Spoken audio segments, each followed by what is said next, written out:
Aujourd'hui, je voudrais vous parler de la fonctionnalité incrustation de l'intervenant qui est sortie sur macOS Sonoma et qui va permettre tout simplement de remplacer un fond vert dès lors que vous avez OBS d'installer sur votre ordinateur. Là, ce que vous voyez actuellement à l'écran, c'est une scène classique d'OBS et je vais vous montrer à quoi ressemble une scène qui a été générée par l'incrustation de l'intervenant par macOS directement intégrée à OBS. Et voilà à quoi ça ressemble. Eh bien, je suis désormais intégré, le fond a disparu, c'est comme si j'avais eu un fond vert puisqu'il a pu remplacer et mettre l'écran que j'étais en train de partager, et je peux même naviguer pour me mettre en petit, en vignette lorsque j'ai envie de basculer.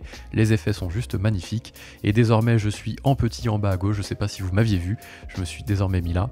Il y a une espèce de flou qui apparaît au niveau des mouvements des mains. Si j'ai une bonne luminosité, ma tête est un petit peu plus floue sur le dessus, je sors de la vignette, il y a un effet vraiment très stylé, et ça remplace concrètement le fait de pouvoir basculer ici en grand ou en petit, et bien une incrustation fond vert qu'on aurait pu utiliser. Là, je peux présenter ma vidéo en mode intro. Voilà, bienvenue sur le chat, bienvenue sur une vidéo YouTube. Je vais vous montrer mon écran pour que vous voyez un peu le logiciel, et là vous basculez comme ça et vous changez votre écran sans pour autant devoir changer votre scène directement dans OBS. Comment j'ai pu faire ça? Et bien tout simplement, je vais vous remontrer une scène classique d'OBS avec une webcam plus un écran, une scène classique d'OBS qui, elle, là, ne fonctionne pas du coup, mais qui va refonctionner dans 2 secondes puisque j'avais activé sur mon ordinateur, je vais mettre en plus petit, la fonctionnalité de l'intervenant qui se trouve ici et qui est compatible avec OBS, qui permet de choisir où est-ce que se positionnera la vignette, en bas à gauche ou en grand. Et après, directement dans OBS, ce que l'on fait, c'est que je vais vous mettre OBS directement devant. Alors il va y avoir l'espèce de vortex que l'on voit sur toutes les vidéos quand on se filme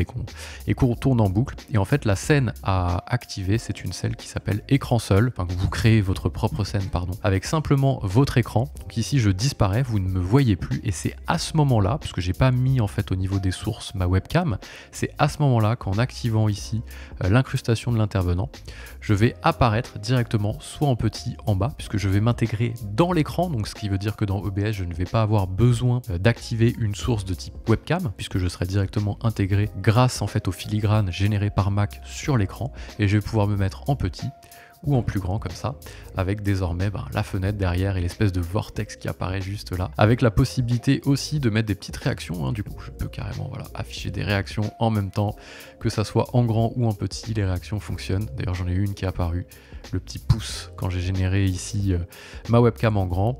Et donc quand on a une fenêtre qui n'est pas de type vortex, c'est un petit peu mieux. Je vais vous remettre sur la fenêtre de présentation classique. Voilà, vous avez votre fenêtre un petit peu ici à gauche qui se met, et quand vous avez besoin de basculer pour parler, vous vous mettez en petit. C'est juste tout simplement magnifique, les effets de transition.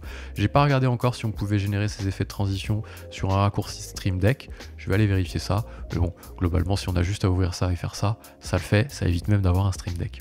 Voilà, donc dans OBS directement, voilà comment ça se passe, hein. Vous créez une petite scène, vous mettez votre écran, vous ne touchez pas du tout à la webcam. Par contre, vous allez mettre une source de type micro, hein, bien entendu. Ça lag un petit peu, je sais pas si c'est moi mon retour ou si ça va être comme ça au niveau de la VOD, de la piste. Après, j'irai voir derrière.